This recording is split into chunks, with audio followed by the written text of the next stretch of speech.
All right, everybody, we're starting a new unit. So I want to give you guys a rundown of the whole premise and the reason, the rationale behind this whole unit.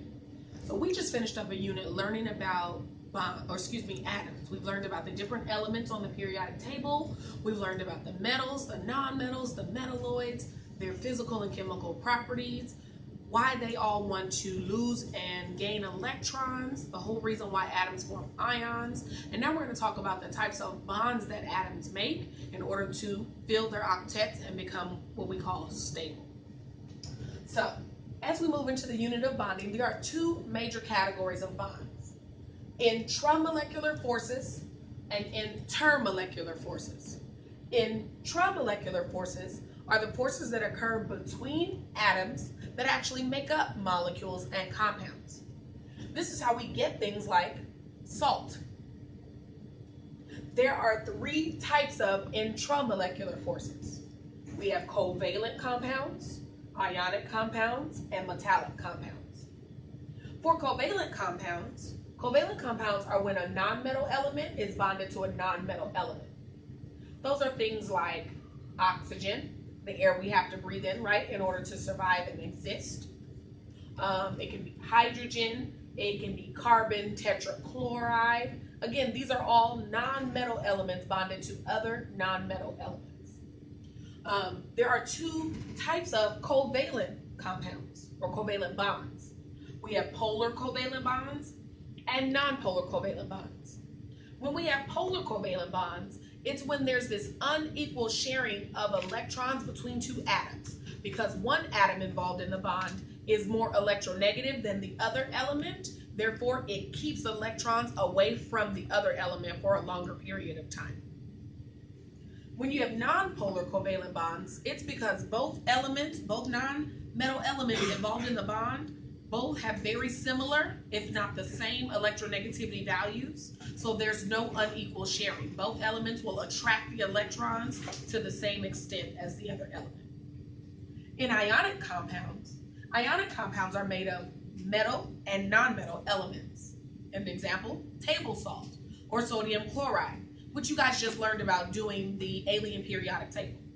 Table salt is an example of an ionic compound because sodium is a metal. It's an alkali metal, actually in group 1A, and chlorine, or known as chloride as an ion, is a nonmetal. It's a halogen in group 7A. Metallic bonds are made up of when metals and metals bond.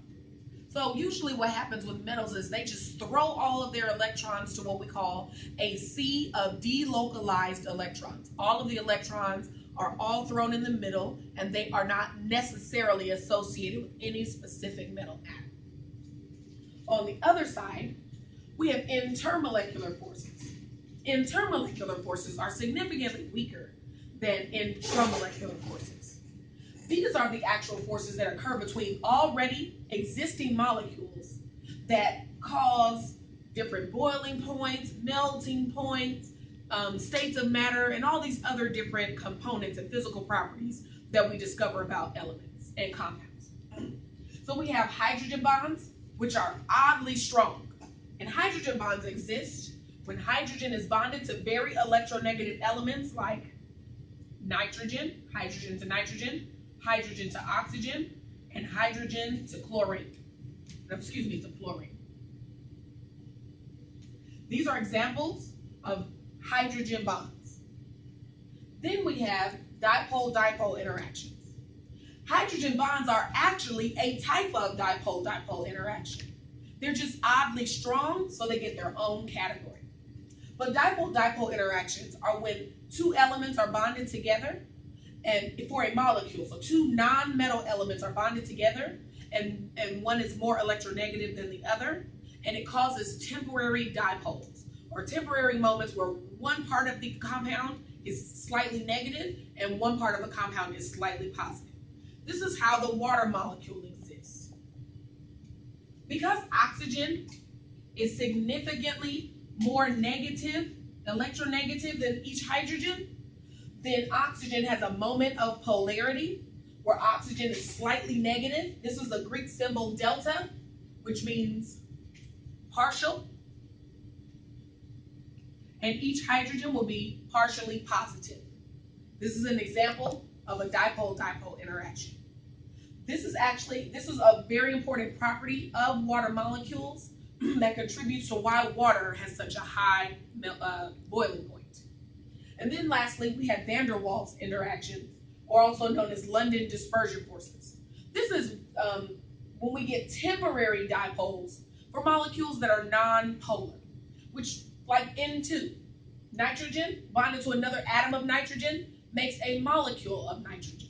And a molecule of nitrogen will be considered non-polar because both nitrogen atoms have the exact same electronegativity values, so it's non-polar.